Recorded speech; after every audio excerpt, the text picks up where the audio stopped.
will go to debate. The honourable member for Perth Wellington. Thank you, Mr. Speaker. As always, it's a privilege to rise in the House and share the concerns of the people of Perth Wellington and bring their concerns to this place. This year's budget was the third opportunity that the Liberals had to address the real concerns of Canadians. Since the election, they could have addressed the concerns of Canadians in the Fall Economic Statement. They could have addressed the concerns of Canadians in the Implementation Act for the Fall Economic Statement, and they could have addressed the concerns of Canadians in this budget. But sadly, the issues that I'm hearing every day in phone calls, in emails, and in conversations at community events were not addressed in this year's Liberal budget. Canadians are feeling the impact of inflation. I hear from families who have lost hope on ever owning their own home. And I hear from others who are struggling to find rental properties, rental housing that is not only affordable, but is also of a large enough size for their families. And I hear from seniors. I hear from seniors who have worked hard their entire lives and are now struggling to pay the bills on fixed incomes. Fixed incomes that are now stagnating while their costs keep going up. Costs for groceries, utilities, and housing. Their costs keep rising, but their incomes remain the same. And that is the cruelty of inflation. And what's no more, Mr. Speaker, no one saw any humor with the government's April Fool's Day joke that saw them once again raise the carbon tax. A tax that impacts the most challenged, the people in the lowest income spectrum the most. Those who can least afford to pay it. Now, the government had options. The government had options that could help Canadians. They could have taken the advice of our Conservative motion to temporarily remove the 5% HST, the GST portion on the cost of gas. Any Canadian who's filled up recently knows the impact of $1.84 a liter, $1.84 per liter. They know the impact that this has on families who are commuting to work or taking their families, their kids, to soccer practice or to baseball practice. But they didn't. A modest, common-sense proposal was voted down by this Liberal government and the other opposition parties. Now, Mr. Speaker, I'm very proud to represent a strong, rural, and agriculture-based community. Here in Canada, 1 in 8 jobs is linked to the agriculture and agri-food sector.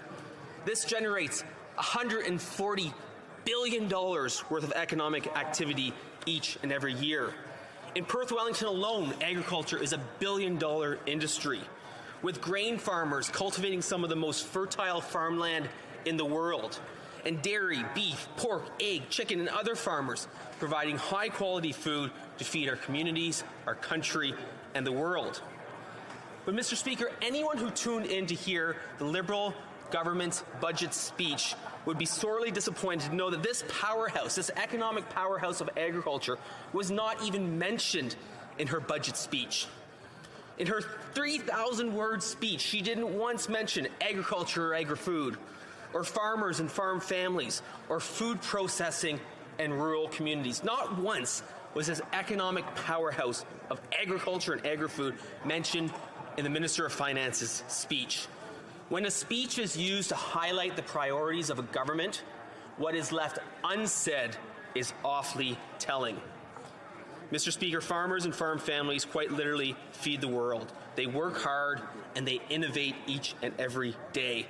Thousands of farmers are up early every morning while most of the country is still sleeping, making sure that the food supply chain remains intact. And agriculture has always been a challenging field.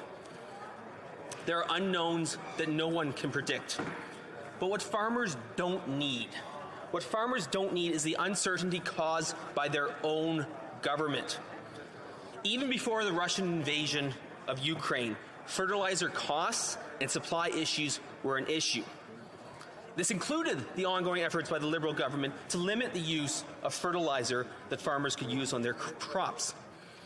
On March 2nd, when the government announced sanctions that were supposed to target Vladimir Putin and his thugs, it was Canadian farmers who were left feeling the greatest impact. As we approach the spring planting season, farmers and agribusinesses still don't have certainty from this government on whether the 35% tariff will apply on fertilizer purchased pre-March 2nd but delivered after this date. In a case like this, the farmer and only the farmer is feeling the impact, not Vladimir Putin and his thugs. No one is disagreeing with the need for sanctions against Putin, but those sanctions should not penalize those who have pre-purchased fertilizer last fall and now are being left with the bill. This government was an opportunity to provide clarity on this issue, and once again, the Minister of Agriculture and Agri-Food and the Minister of Finance have failed to do so. Now, Mr. Speaker, the cost of fertilizer isn't the only challenge facing Canadian farmers. The cost of the carbon tax, as I mentioned earlier. Now, for farmers, there are very few, if no alternatives for the use of carbon-based fuels to dry their grain or to transport grains to elevators for export around the globe. However, the Liberals continue to unfairly and punitively charge this carbon tax in situations where there's simply no alternative, and this cost simply accrues to those who feed our country. Canadian farmers have long used the most sustainable measures to protect and preserve our land and natural resources. But while they are doing the work necessary, they do not get the credit and are actually penalized for their work. Now, once again, there is an easy solution. My friend and colleague, the member from Huron-Bruce, wisely introduced a private member's bill that would exempt farmers for the responsible use of fuel on their farms. Bill C-234 would achieve this. And in fact, a year ago, a nearly similar bill, Bill C-206, passed through this House and was well on its way to passage in the other place when the Liberals dissolved Parliament for their unnecessary summer election. So in a perfect world, they could have passed Bill C-206 a year ago, but the next best option would be pass Bill C-234. The budget could have done this. Sadly, it failed to do so. Farmers and farm families deserve more than what they are receiving from this government. For the sake of our food sovereignty and food security, they must do better.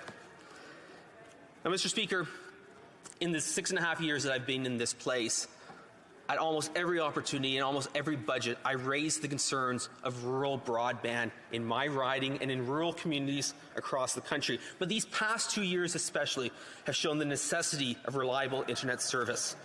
But this Liberal government has been slower than dial-up. Every day, I hear from constituents who cannot complete their education, grow their businesses, communicate with loved ones, or even access mental health services because the high-speed internet infrastructure is not there. Let me highlight that point, Mr. Speaker. They cannot access mental health services because they don't have high-speed internet. I've heard from constituents who have had to drive to a Tim Hortons parking lot to use their Wi-Fi to access services. In 2022, this is not acceptable. In fact, yesterday in the House, we heard the Minister of Rural Economic Development highlight their plans to get Canadians connected by 2030. 8 years from now is not good enough. It's not good enough for the families in Perth Wellington. It's not good enough for the rural communities across this country who need reliable, high-speed internet for their families, for their communities, and for their country. Now, Mr. Speaker, I know my time is running thin, but I must highlight the issue of housing. In my community and in communities across Perth Wellington, housing has simply become unaffordable. In some places, we have seen 30, 40, 50% increase, in some cases more, to the cost of housing year over year in a single year, driving up the costs where families are just priced out of the marketplace. There's things we can do. There's things we do. Use the advice of the Ontario Home Builders Association and their efforts and their requirements, where they've stated they need 1 million homes in the next 10 years. We need to work towards that outcome, remove the red tape that's blocking communities, blocking home builders from building new houses so that families and communities can grow. Mr. Speaker, sadly, this budget has left out rural communities, in Perth Wellington and across the country. That is why I will be voting against this budget. Thank you, Mr. Speaker.